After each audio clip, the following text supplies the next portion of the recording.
To ராமஸ் அரிசிவை kitchen. நாம இன்னைக்கு இந்த வீடியோல ரொம்பவே சிம்பிளான ஈஸியான சம்பல் சிக்கன் எப்படி செய்யலாங்கிறத பார்க்க போறோம். இந்த ரெசிபிக்கு உங்களுக்கு 4 பொருள் இருந்தால் மட்டும் போதும். சூப்பரான ஒரு சிக்கன் ஃப்ரை ரெசிபி செஞ்சிடலாம். வீடியோக்குள்ளே போகிறதுக்கு முன்னாடி சேனலை ஃபஸ்ட் டைம் பார்க்குற ஃப்ரெண்ட்ஸ் சப்ஸ்கிரைப் பண்ண மறந்துடாதீங்க. கூடவே இருக்கிற பெல் ஐக்கானையும் கிளிக் பண்ணிக்கோங்க. சம்பல் சிக்கனுக்கு நம்ம ஒரு பேஸ்ட் ரெடி பண்ணிக்கலாம். அதை ஒரு சின்ன துண்டு இஞ்சி எடுத்துக்கலாம். அதையும் நம்ம நறுக்கி நம்ம மிக்ஸி ஜாரில் சேர்த்துக்கலாம். இது வந்து ஒரு சின்ன வெங்காயம், அதாவது ஒரு பெரிய வெங்காயம் ஒரு மீடியம் சைஸாக இருக்கிற மாதிரி எடுத்துக்கோங்க. அதையும் நம்ம நறுக்கி சேர்த்துக்கலாம். 1/2 டீஸ்பூன் அளவுக்கு சீரகம், அப்புறம் பார்த்தீங்கன்னா நல்ல கொதிக்கிற தண்ணியில் நல்லா ஊற வச்சிருக்கிற வரமிளகா, நான் 3 தான் சேர்த்துக்கிறேன். உங்கள் காரத்துக்கு ஏற்ற மாதிரி நீங்கள் சேர்த்துக்கலாம். இதையெல்லாம் சேர்த்துட்டு நல்ல ஒரு ஃபைன் பேஸ்ட்டாக அரைச்சிக்கோங்க.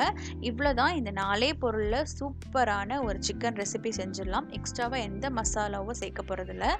இந்த மாதிரி நம்ம மைய அரைச்சி எடுத்து வச்சுக்கலாம். இந்த சிக்கன் சம்பல் செய்கிறதுக்கு ஒரு கடாயில் ஒரு 4 டீஸ்பூன் அளவுக்கு எண்ணெய் சேர்த்துக்கோங்க.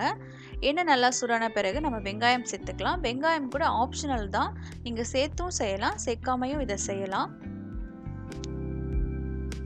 இந்த ரெசிபிக்கு தக்காளியோ தயிரோ எதுவுமே தேவையில்லை, இது மட்டுமே போதும். அதுவே உங்களுக்கு சூப்பர் டேஸ்ட் கொடுக்கும். இப்போ வெங்காயம் பார்த்தீங்கன்னா நல்லா வதங்கின பிறகு நல்லா ஃப்ரெஷ்ஷாக இருக்கிற கறி லீவ் சேர்த்துக்கோங்க. இது ரெண்டுமே நல்லா பொரியட்டும், நல்லா வதங்கட்டும். இப்போ இது வதங்கின பிறகு நம்ம அரைச்சி வச்சிருக்கிற பேஸ்ட்டை வந்து சேர்த்துக்கலாம்.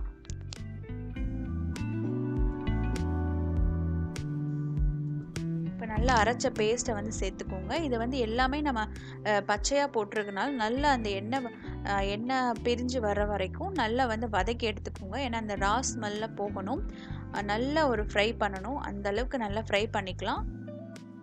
நல்லா ஃப்ரை ஆனப்புறம் நம்ம கழுவி வச்சுருக்கிற சிக்கனை சேர்த்துக்கலாம். நீங்கள் முன்னாடியே தண்ணி சேர்த்துறாதீங்க. நல்லா வந்து அந்த மசாலா பேஸ்ட்டு குக் ஆகட்டும். குக் ஆனப்புறம் நம்ம கழுவி வச்சுருக்கிற சிக்கன் சேர்த்துக்கோங்க. சிக்கனில் வந்து ஏற்கனவே நான் மஞ்சத்தூள் போட்டு கழுவி எடுத்து வச்சுருக்கேன், அதனால் அதை அப்படியே நம்ம சேர்த்துக்கலாம்.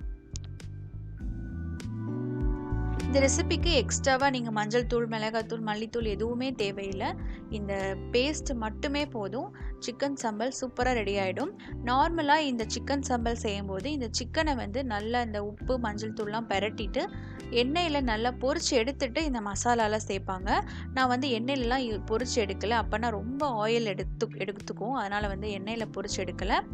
இப்போ இந்த ரெசிபிக்கு தேவையான உப்பு சேர்த்துக்கலாம். உங்களுக்கு இஷ்டம்னா நீங்கள் எண்ணெயில் கூட பொரிச்சு எடுத்துகிட்டு இந்த மசாலாவில் சேர்த்துக்கலாம். அது இன்னும் நல்ல டேஸ்ட் உங்களுக்கு இருக்கும். இப்போ தேவையான அளவுக்கு தண்ணி சேர்த்து நல்லா இந்த சிக்கன் நல்லா குக் பண்ணி எடுத்துக்கலாம்.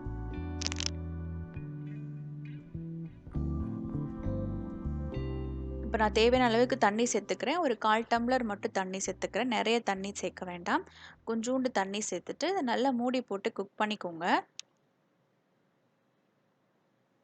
இப்போ பார்த்தீங்கன்னா சிக்கன் வந்து ஒரு 80% அளவுக்கு நல்லா குக் ஆகிடுச்சு. நல்லா வந்து அந்த மசாலாலாம் நல்லா உங்களுக்கு குக் ஆகும், நல்ல ஒரு ஃப்ளேவர் இருக்கும். இப்போ கடைசியாக நம்ம 2 டேபிள் ஸ்பூன் அளவுக்கு நல்லெண்ணெய் சேர்த்துக்கலாம்.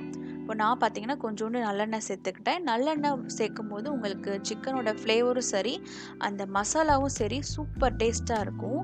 அதனால் கடைசியாக கொஞ்சம் நல்லெண்ணெய் சேர்த்து நல்லா கொதிக்க விட்டு அப்படியே இறக்கி வச்சுக்கோங்க. இது வந்து நீங்கள் கொஞ்சமாக தண்ணியாக இருக்கும்போது எடுத்துக்கிட்டிங்கன்னா இட்லி தோசைக்கு நல்லாயிருக்கும். இப்போ நம்ம தொக்கு மாதிரி செய்ய போகிறோம், அதனால் வந்து நல்லா ட்ரை பண்ணிக்கலாம். ஸோ சிக்கன் பார்த்தீங்கன்னா சூப்பராக ட்ரை ஆகிடுச்சு. இந்த ஸ்டேஜில் நம்ம கொஞ்சோண்டு கொத்தமல்லி தழை, அப்புறம் பார்த்தீங்கன்னா கருவேப்பிலை இதெல்லாம் சேர்த்துட்டு நல்லா மிக்ஸ் பண்ணிக்கலாம். ஒரு சூப்பரான சிக்கன் சம்பல் ரெசிபி ரெடி ஆகிடும். இதை நீங்கள் வந்து தயிர் சாதம், ரசம், சாம்பார் எல்லாத்துக்குமே சூப்பராக இருக்கும் சைட் டிஷ்ஷாக. கண்டிப்பாக இதை அந்த ரெசிபியை ட்ரை பண்ணி பாருங்கள். இந்த வீடியோ உங்களுக்கு பிடிச்சிருந்தா சேனலை மறக்காமல் சப்ஸ்கிரைப் பண்ணிக்கோங்க. லைக் பண்ணுங்கள், கமெண்ட் பண்ணுங்கள், ஷேர் பண்ணுங்கள்.